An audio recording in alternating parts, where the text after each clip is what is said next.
आप देख रहे हैं माय भारत न्यूज।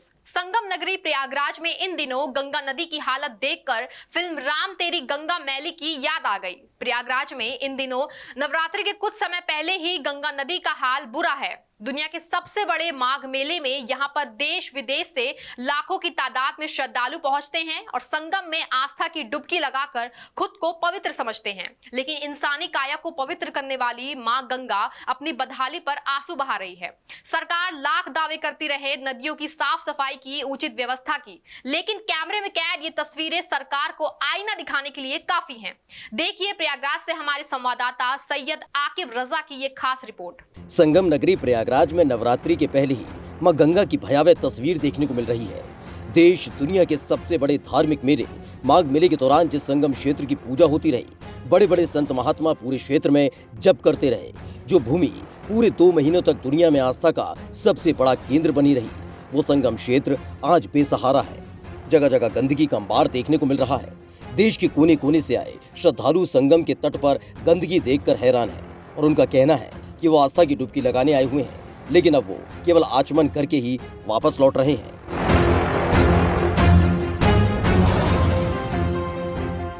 यही अपील करना चाहते हैं कि भाई उन्होंने कहा था कि गंगा की हम सुरक्षा करेंगे, साफ सफाई करेंगे। अब ये आप भी देख रहे हैं कि कितनी गंदी है गंगा, ठीक है, मैली है गंगा। अब इसको साफ करने के लिए गवर्नमेंट दूसरी बार फिर सरकार बना ली है। अब उसको चाहिए कि इसको हम साफ सुथरा करें, ठीक है। अब आगे हम कुछ यही नहीं कहना चाहते हैं, क्योंकि गवर्नमेंट ने कहा था स्वच्छ भारत अभियान इसीलिए चलाया था कि गंगा हो चाहे नदी हो, सब अच्छी साफ सुथरा होनी चाहिए। लेकिन अब ये आप भी अपनी आंखों से देख रहे हैं, आज तक ऐसा कुछ नहीं हुआ। 5 साल पूरे कर लिए और 5 साल उनको फिर मिल गया है। अब ये क्या करते हैं, अब उनके ऊपर डिपेंड करता है कि कैसे सरकार चलाएंगे, कैसे साफ सफाई करेंगे, क्या करेंगे क्या नहीं करेंगे। खराब लग रहा है देखने में ये। वो तो हाई है भैया, इतनी गंदी मैली गंगा, गंगा को गंदी कहते हैं। शर्म ऐसे आती है, शर्म आती है। संगम तट पर जिस तरह श्रद्धालु आस्था की डुबकी लगाते हैं, वहाँ पर पॉलिथीन, फूल माला समेत कई और भी गंदगी देखने को मिल रही है। हालात इतने बदतर हैं कि देश के कोने कोने से आए श्रद्धालु अब गंगा में स्नान करने के बजाय आचमन करके ही जा रहे हैं। यहाँ आने वाले बेहद कम श्रद्धालु हैं जो गंगा में स्नान करते हुए दिखाई दे रहे हैं। कई श्रद्धालु को इतना अफसोस है कि गंगा को माँ कहते हैं और माँ के पास इतनी गंदगी है, ये उचित नहीं है। इसके बारे में सरकार को सोचना चाहिए। देश के कोने कोने से आए श्रद्धालुओं का कहना है कि कुछ दिन पहले जब वो माघ मेले के दौरान आए थे तो गंदगी पूरे क्षेत्र में कहीं भी देखने को नहीं मिली थी, लेकिन अब गंगाजल के साथ ही संगम के तट पर गंदगी का अंबार देखने को मिल रहा है।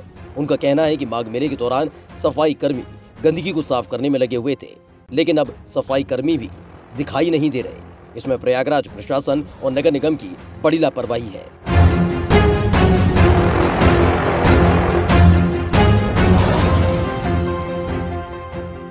संगम के तट पर एक बार फिर से गंदगी का अंबार देखने को मिला है। कुछ दिनों पहले ही यहाँ पर देश दुनिया का सबसे बड़ा धार्मिक मेला लगा हुआ था, लेकिन अब यहाँ पर गंदगी का जो अंबार है वो देखने को मिल रहा है। सीधे तस्वीरें ये संगम की है, आप देख सकते हैं कि सामने जो है वो संगम है और भारी संख्या में जो श्रद्धालु जो हैं वो यहाँ पर हर रोज़ आते हैं। लेकिन उसी के ठीक सामने आप देख सकते हैं कि यहाँ पर गंदगी जो है वो यहाँ पर देखी जा रही है। पॉलीथीन आपको दिख रहे होंगे, वाटर बॉटल्स दिख रहे होंगे, डोनर का पैकेट दिख रहे होंगे और फूल माला भी दिख रही होगी। और ऐसी ही तस्वीर जो है वो संगम के जो तट है उस पर देखने को मिल रही है। और यहीं पर ही जो लोग हैं या श्रद्धालु हैं वो यहाँ पर नहाने के लिए आते हैं। हालांकि कुछ लोग ऐसे भी थे जिनका कहना ये है कि वो यहाँ नहाने के लिए तो आए थे, लेकिन आचमन करके ही वो वापस जा रहे हैं। ऐसे में उन्होंने सरकार से अपील की है कि दोबारा योगी सरकार चुनी गई है उत्तर प्रदेश में, तो ऐसे में योगी सरकार इस पूरे विषय को गंभीरता से ले। हालांकि अब देखना ये होगा कि कितनी जल्दी गंगा की जो तस्वीर है वो बदलती है। वीडियो जर्नलिस्ट अंकित उपाध्याय के साथ सैयद आकिब रजा, माय भारत, प्रयागराज।